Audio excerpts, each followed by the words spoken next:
Time for another video devotional. Today we want to finish up what we were looking at yesterday, which was John chapter 21. We've been going this week, being the week after Easter, through all of the different stories of Jesus' appearances after his resurrection. So let's take a look at the text today, which comes to us from John chapter 21, verses 15 to 17. When they'd finished eating, so you remember yesterday, they were out in the boat and they couldn't catch any fish, and then Jesus on the shore said, can't you catch anything? Try throwing your net on the other side. And this brought them back to the first time he'd done that, when he first called Peter into ministry. So Peter jumps in the water, swims to shore, the rest of them bring all the fish in, and then they sit down and they eat with Jesus on the shore. That's where this picks up. All right. When they'd finished eating, Jesus said to Simon Peter, "Simon, son of John, do you love me more than these?" "Yes, Lord," he said. "You know that I love you." Jesus said, "Feed my lambs." Again Jesus said, "Simon, son of John, do you love me?" He answered, "Yes, Lord, you know that I love you." Jesus said, "Take care of my sheep." The third time he said to him, "Simon, son of John, do you love me?" Peter was hurt because Jesus asked him the third time, "Do you love me?" He said, "Lord, you know all things. You know that I love you." Jesus said, "Feed my sheep." I want to talk today a little bit about failure. I played football during my freshman year of high school. It was the only year that I played football. And the reason that I didn't continue was twofold. One was that I was bad enough as a player to be on the fourth string of our team, which only had 3 strings. Actually, not even quite 3. It only had 2.5 strings. So I was not exactly the great football player that I had hoped that I would be. But the second thing was the way that our coach coached. You see, when I would play, whenever we would have practice, we would all practice together, and our coach would constantly be on our case. Now, coaches are supposed to be that way. But every time that I failed, every time I got tackled, every time I got knocked over on the line, every time I didn't run fast enough or didn't do the right number of down-ups, the coach would come over and just yell and scream and tell me how worthless I was. I remember one particular practice when I had actually had a really good practice. I had hit every mark. I had not lost a block. Every time I had blocked my man. All the way through, it had been a great practice. At the end of the practice, I was feeling really good. So I stood there as the coach came by with notes for us. He came by and he came up and he said, "Larson, I saw that one down up, you put your knee down. It was the last one. That was a failure. You're never going to amount to anything if you don't get to work." And he walked off. Well, my heart was broken. And it was that point that I realized football probably wasn't for me. When I was done playing football, which was the fall season, come winter, I decided to try drama, acting, because I had a bit of a passion for that. And that became my life.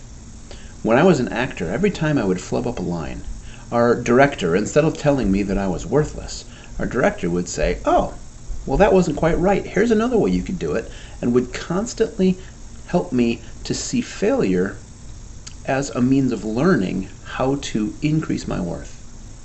So by the time the show came around, I had made that character my own, and I was able to do it. And even when I flubbed up on stage in the show, I would use that as a learning moment, and I would learn how to ad-lib or learn how to trust in my scene partners or whatever it may be. 2 different ways of looking at failure in 2 different circumstances. I wonder if Peter felt more at that moment on the beach with Jesus like I did during football. I'm wondering, and I'm guessing, that Peter probably felt pretty worthless himself. He probably felt like, "I've failed Jesus." You'll remember that it was only a few days ago when Peter had proclaimed in front of all the disciples, "Lord, even if they all fall away, I will never deny you." And within 24 hours, he denied him 3 times. Peter denied Jesus at his moment of need, and so Peter was sitting on that beach feeling like an absolute failure.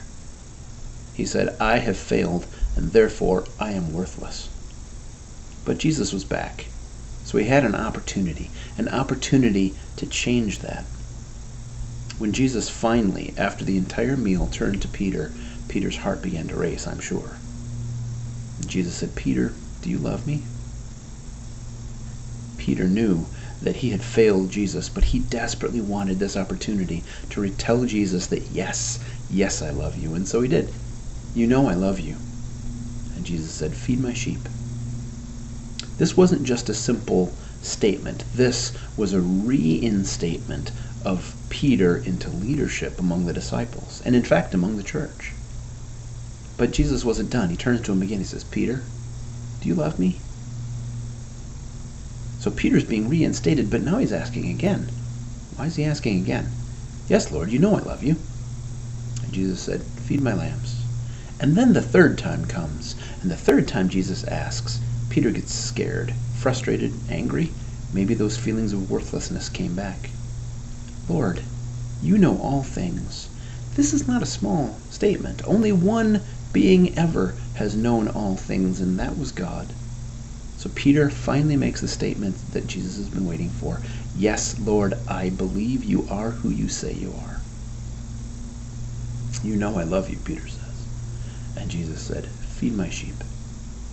Peter was reinstated into leadership. Peter never denied Jesus again. In fact, again and again, Peter had opportunities. But ultimately, Peter leads the church, preaches at Pentecost, winds up in Rome as the bishop of the entire church, and ultimately, under Nero, is martyred for his faith. At that moment, he could have denied Jesus, but he learned. He learned that he was worthy as he died on his own cross, so tradition tells us. So my questions for you today are these.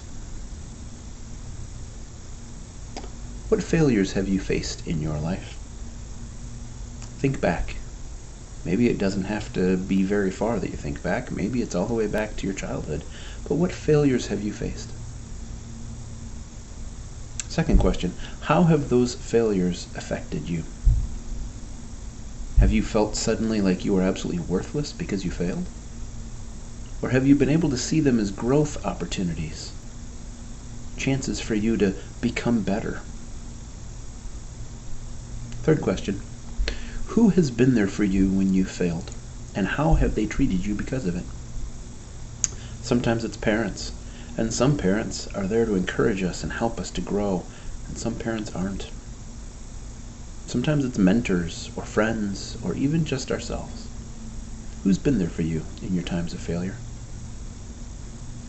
And the last question, who have you been there for in their times of failure?